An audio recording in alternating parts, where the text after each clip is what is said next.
வணக்கம், இது உங்கள் பிராண்டி நியூஸ் செய்திகள்.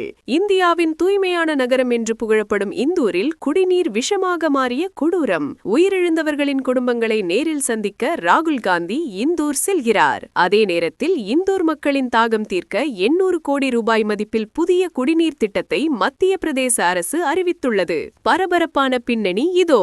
மத்திய பிரதேச மாநிலம் இந்தூரில் உள்ள பாகேரத்புரா பகுதியில் கழிவுநீர் கலந்த குடிநீரை குடித்ததால் ஏற்பட்ட வயிற்றுப்போக்கு மற்றும் வாந்தி பாதிப்பு பெரும் சோகத்தை ஏற்படுத்தியுள்ளது. ராகுல் காந்தி வருகை.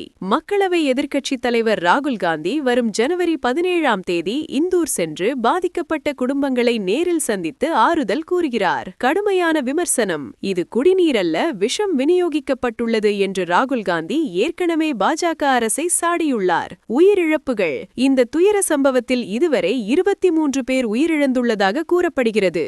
அரசு தரப்பில் 15 பேர் என உறுதி செய்யப்பட்டுள்ளது. சுமார் 1400க்கும் மேற்பட்டோர் பாதிக்கப்பட்டுள்ளனர். நிலைமை மோசமானதை அடுத்து மத்திய பிரதேச முதல்வர் மோகன் யாதவ் அதிரடி நடவடிக்கைகளை மேற்கொண்டுள்ளார். 800 கோடி குடிநீர் திட்டம். இந்தோர் நகரின் குடிநீர் தேவையை பூர்த்தி செய்ய அம்ரித் 2.0 திட்டத்தின் கீழ் 800 கோடி ரூபாய் மதிப்பிலான புதிய குடிநீர் விநியோக திட்டத்திற்கு முதல்வர் அடிக்கல் நாட்டியுள்ளார். சுத்தமான குடிநீர் இயக்கம். மாநிலம் முழுவதும் தூய்மையான குடிநீர் கிடைப்பதை உறுதி செய்ய ஸ்வச் ஜல் அபியான் என்ற சிறப்பு இயக்கம் 2 கட்டங்களாக தொடங்கப்பட்டுள்ளது.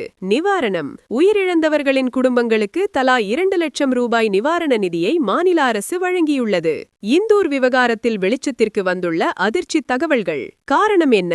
பாகேரத்புரா பகுதியில் உள்ள பொது கழிப்பறைக்கு அடியில் சென்ற 30 ஆண்டுகள் பழமையான குடிநீர் குழாயில் கசிவு ஏற்பட்டு கழிவுநீர் கலந்ததே இந்த துயரத்திற்கு காரணம் என ஆய்வில் தெரியவந்துள்ளது. அரசியல் மோதல். மனிதர்களின் துயரத்தை அரசியலாக்கக்கூடாது என்று முதலமைச்சர் மோகன் யாதவ் கூற, அரசு கும்பகர்ணன் போல் உறங்கிக் கொண்டிருக்கிறது என்று காங்கிரஸ் குற்றம் சாட்டுகிறது. நிர்வாக நடவடிக்கை. கடமை தவறிய ஒரு மண்டல அதிகாரி மற்றும் பொறியாளர்கள் ஏற்கனவே பணியிடை நீக்கம் செய்யப்பட்டுள்ளனர்.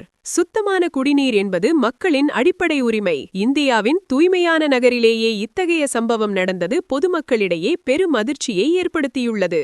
ராகுல் காந்தியின் வருகை இந்த விவகாரத்தில் அடுத்த கட்ட அரசியல் நகர்வுகளை ஏற்படுத்தும் என்று எதிர்பார்க்கப்படுகிறது.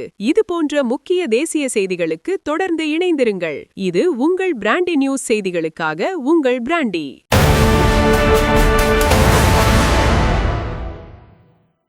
Generate by AI.